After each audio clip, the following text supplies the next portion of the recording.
So there are three layers of prosperity here. And I want you to find out which one you have found. It says, beloved, I pray that you, Gaius,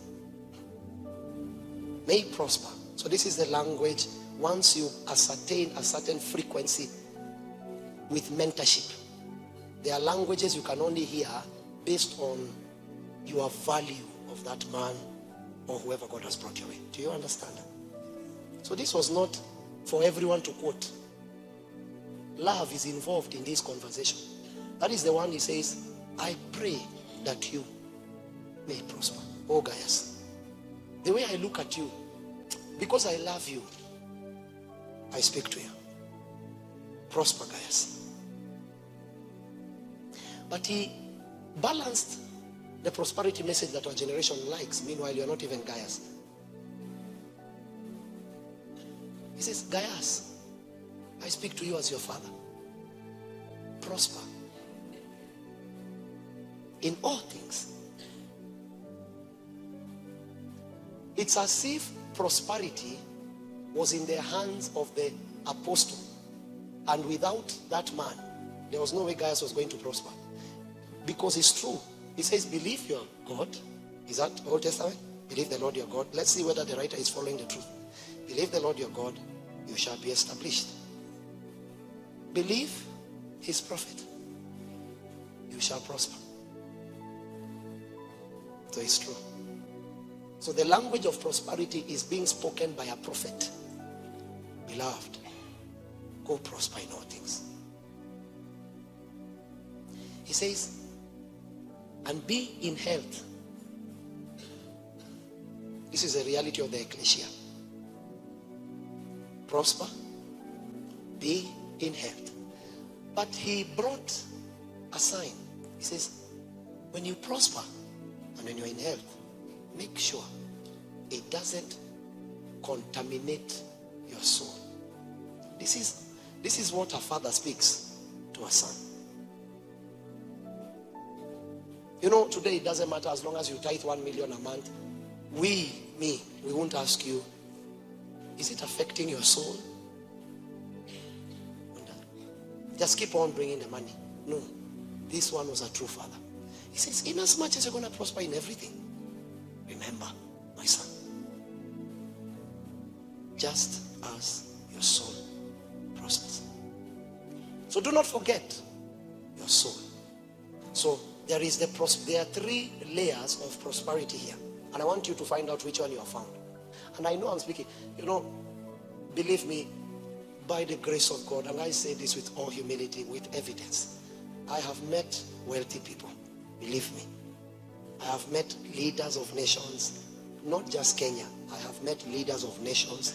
I have met wealthy people. When I look at their lives, I scan them. I use John 3 to check what are they falling short of. So, this is how to identify. If you have prospered in all things means you have things. As far as prosperity is concerned, prosperity has brought you things. They can pass there. Then once they have things, you say, okay, tick. You don't stop there. You go to the second part. How is their health?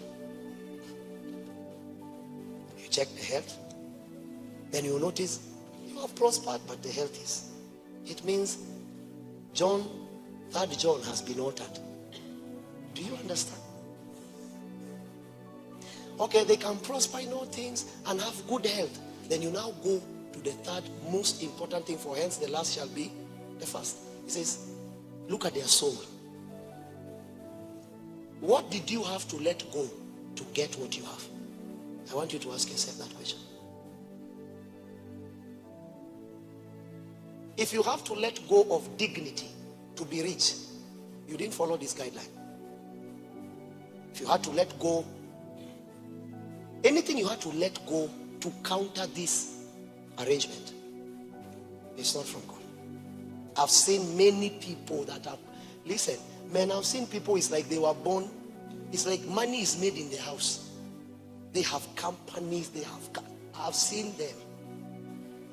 As a preacher, I have seen them. What shocks me is that anytime you step in the presence of such a person, do you realize they always ask you to pray for them? Because they are not sure about their soul. Soul. They know. They know. They know they went and took a sacrifice and got something in an ungodly way. That's why they run to the church. They know. I've seen them. And if you have any prosperity that has affected your soul negatively, my advice, you would rather let go of. Listen, broke people make heaven, not godless people. Me, I would rather be broke and see him. Because if you look from the Bible, it gives us a scenario of a rich man and Lazarus. Do you remember? Lazarus was a poor man. In fact, he was so vexed with boils that dogs licked him. I want you to picture a dog. Dogs are licking him. Imagine. You know, when we read this Bible, we think that it didn't happen. We just read it in a hurry. Dogs licked him. Do you take time to think? Dogs licked him. You expect that if dogs are licking you on earth, dogs will lick you in eternity. But when the time came for them, the Bible says Lazarus died and the rich man also died. You expect that the rich man will make it to heaven. Hence, be a man licked by dogs is the one that made it. You know why? Because he kept his soul. It doesn't mean he was right, because earthly speaking, he did not follow the guidelines of that John. That one too was wrong, because he was not prosperous. So it's not that any is better, but at least he kept the most important part of the investment, which was his soul. I'm teaching today on the fight of souls. It is a very needed language to our generation. And the fight does not begin by the preacher. It begins by you. You must value your soul. Before you do anything, know what you value. So that anything that threatens that value, you can do away with it, whether despite.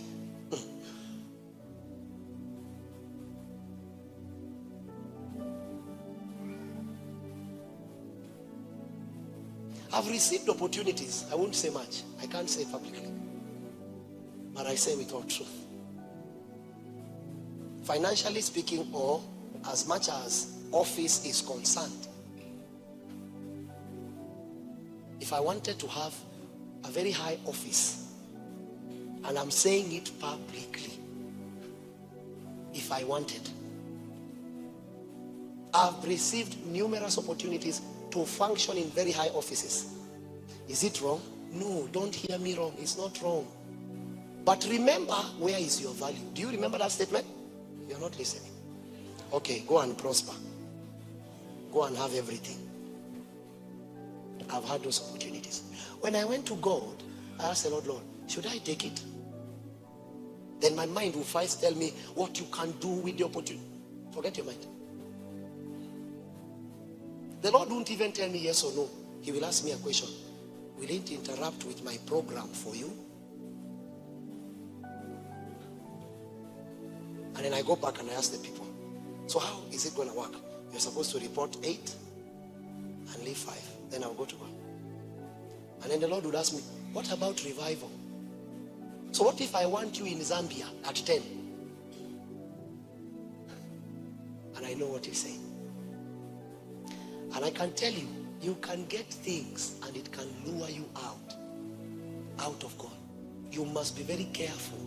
Anytime you're going to deal with God, you must be fair. You must know where your value lays.